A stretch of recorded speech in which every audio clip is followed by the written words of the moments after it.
अगर कोई व्यक्ति किसी क्रिमिनल केस में पार्टी है, चाहे वो प्रोसिक्यूशन पक्ष हो या फिर वो एक्यूज्ड हो, उन्हें लगभग पता होता है कि उनका केस किस कानून के अंतर्गत चल रहा है या किस सेक्शन के अंतर्गत चल रहा है। उन्हें इस चीज की अच्छी जानकारी होती है, लेकिन जटिलता आती है उस प्रोसीजर को समझने में जिसके तहत एक क्रिमिनल केस धीरे धीरे धीरे स्टेप बाय स्टेप आगे बढ़ता है।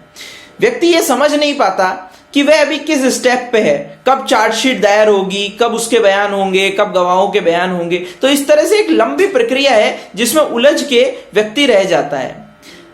हम आज उसी प्रक्रिया को आपको ब्रीफ में समझाने जा रहे हैं ताकि आपके ऊपर अगर कोई क्रिमिनल चार्ज हो या आपके किसी जानने वाले के ऊपर हो तो आप एटलीस्ट ये समझ सकें कि आप किस स्टेप पे आज के टाइम मौजूद हैं और आगे कितने स्टेप निर्णय आने तक बाकी हैं।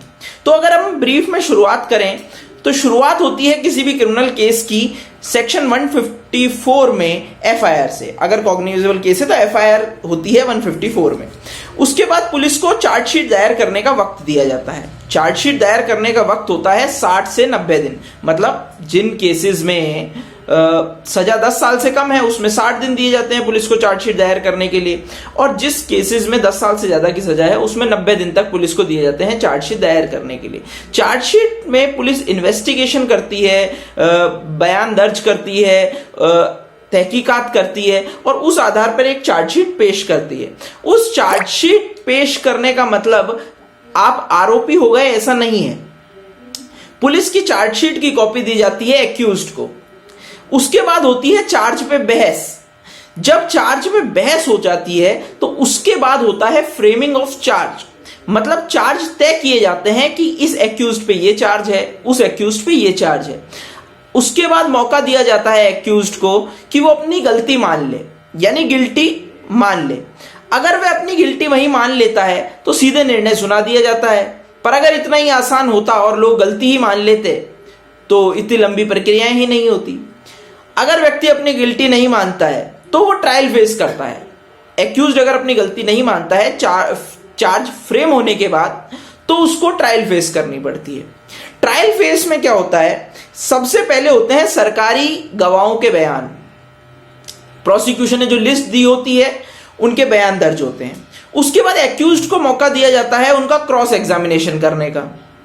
अगर कोई सरकारी गवाह क्रॉस एग्जामिनेशन के दौरान मुकर जाता है तो सरकारी वकील पुनः उस गवाह का क्रॉस एग्जामिनेशन करता है।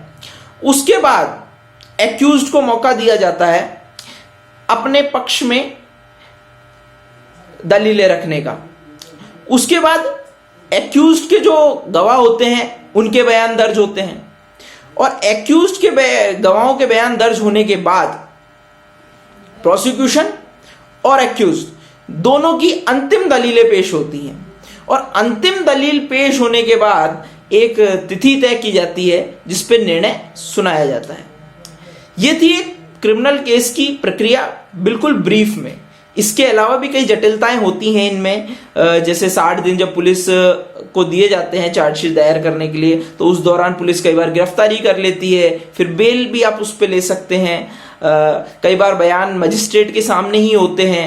तो इस तरह से काफ़ी जटिल प्रक्रिया है, लेकिन हमने आपको इसको ब्रीफ में समझाने की कोशिश करी ताकि आप एटलीस्ट ये समझ पाएं कि हमारा अगर कोई क्रिमिनल केस है तो उसका अगला स्टेप होगा क्या।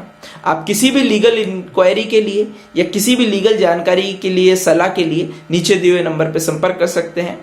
कल्पित हरित।